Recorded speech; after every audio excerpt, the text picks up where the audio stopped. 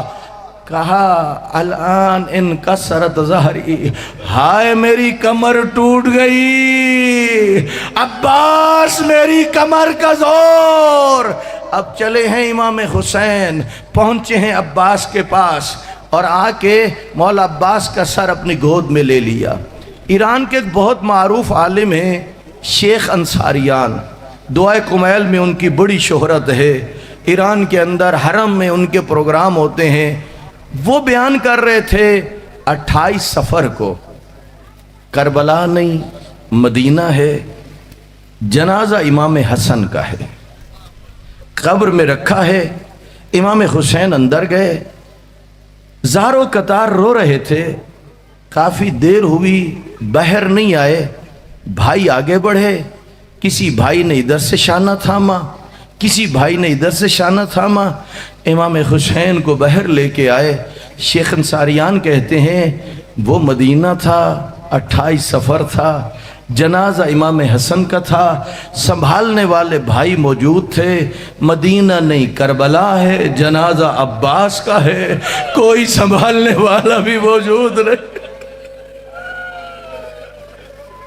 کوئی دلاسا دینے والا بھی موجود نہیں ہے۔ اے عزادارو، کون سمجھ سکے مولا حسین کے جگر پہ کیا گزر رہی تھی؟